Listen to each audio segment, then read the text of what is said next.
Good evening. Tonight I will be talking about the F word, but before you head to the exits or pull your phone out to record an SU staff member dropping F-bombs left and right, it's not that F word.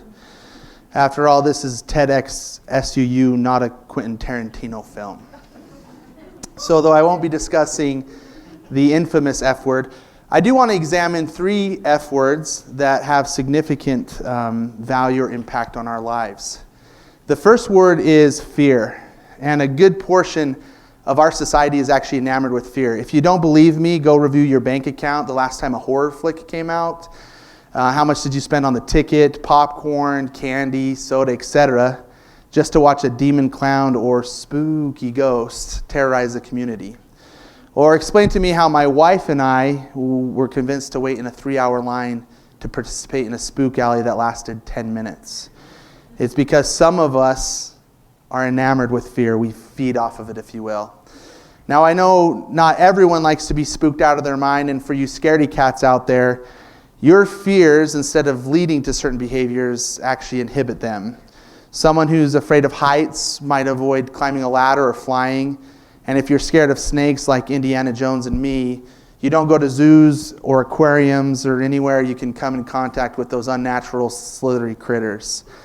Snakes are really the worst people. Now, the point of all of this is whether you're a worrywart or a thrill seeker, fear has a role in your life, and I believe there is one fear that impacts everyone equally. In fact, it might be the biggest fear that's ever existed. That fear is actually our second F word, or failure. So before we can kind of explore the phobia surrounding failing, we need to understand what failing actually is. Merriam-Webster defines it as a lack of success or coming up short, and I'm sure most of our personal definitions would fall in line with that. Failure is when you want something to happen and it just doesn't. It can be an action, a situation, or a relationship, really anything in our lives. And my question, or what I'm wondering, is if failure is so common and we all participate in it, why is that fear so prominent? It could have something to do with the culture of perfection that we live in. Everything has to be perfect. Anything short of that, well, it just isn't good enough. The pressure to feel perfect is worse than the prospect of trampling through Middle Earth barefoot to throw a small little ring into an active volcano. And though we would love to get every job we apply for, ace every test we take, or get 10,000 likes on every Instagram post we send, that just doesn't happen. I mean, we're not the Jonas Brothers here. So then I start to think, or my question is, if failure is so rampant and we're going to experience it, how do we do anything other than huddle in the fetal position every time something doesn't bounce our way? And that's where our third and probably most important F word comes into play, and that's fulfillment. To get the most out of failure, we have to flip the script on how we react to it. This thought of changing fear from failure into fulfillment isn't easy, nor is it really a normal human process. But the battle to not let failure get the most out of us will be one of the biggest that we find our whole life. So I'd like to share some ways that we can turn the frown of failure upside down, leading to a more fulfilled feeling of failure. These F words are getting a little out of control. First, remember that it is okay to be discouraged when we fail. The old adage that you can just get over it isn't quite accurate in my opinion. It's all right to feel sad, mad, frustrated when we come up short. Emotions are good. They mean that something or someone meant something to you, or that a project or relationship had true value.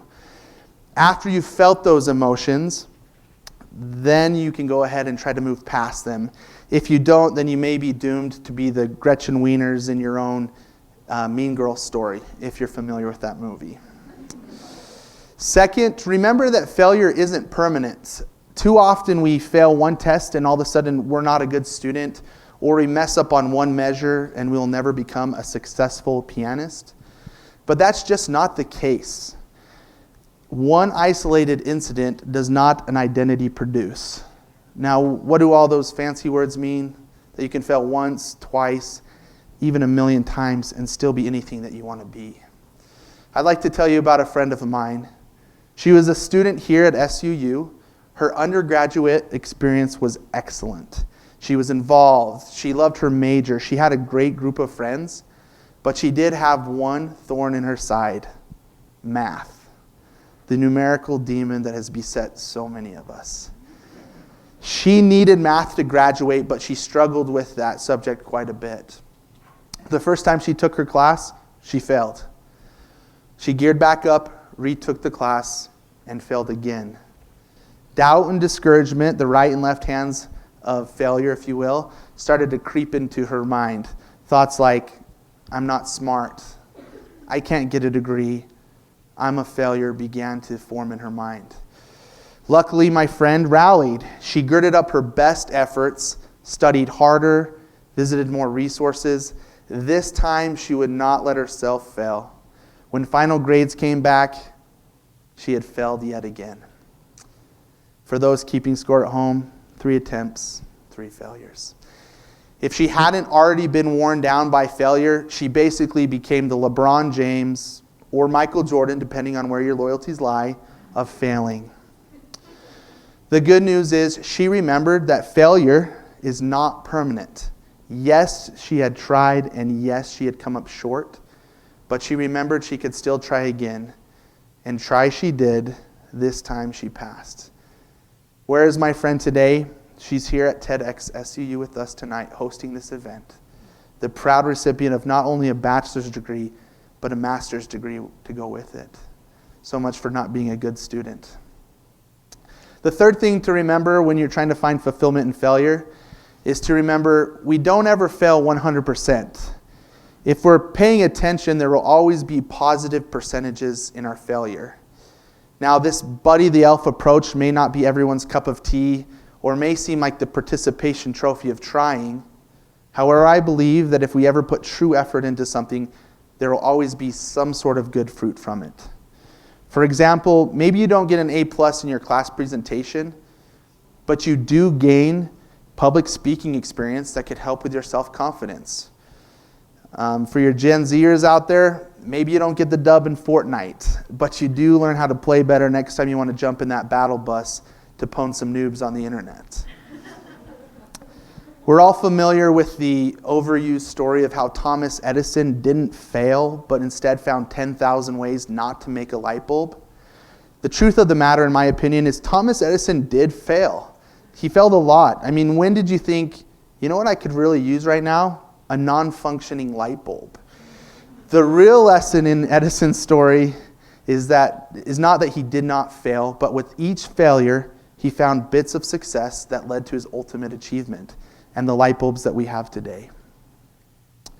Finally, remember that you are not defined by your failures. And this might be the hardest one that I'll talk about today.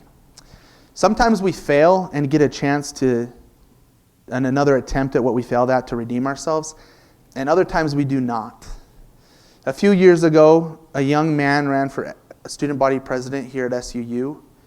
He was well liked on campus and had significant experience within the student association. He was very confident that he could win. After a hard-fought election, this young man lost the election. His dreams and his goals, they were gone. And he wouldn't have a chance to rerun due to the financial requirement it costed. This young man's legacy would be defined by losing when he probably should have won.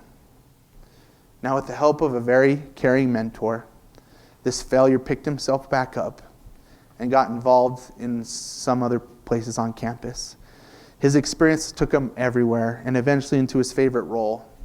That role brought him to his career and current profession. This one-time failure, in his own words, was now living his best life and even has the opportunity to present at TEDxSUU. Not afraid of the future failures that will inevitably come, he did not let failure define who he is. Remember that failure is what we do sometimes. It is not who we are. Now, we will never rid ourselves of failure. It will be part of our lives as long as we live. But the power to turn failure, or fear of failing, into fulfillment is within each of us. We can all look fear in the eyes, and instead of being afraid of it, see opportunity and fulfillment. You can be the Ross Geller from Friends of your story, that after failing and failing and failing and a break, you can be the nerdy archaeologist that somehow gets Rachel Green. Thank you.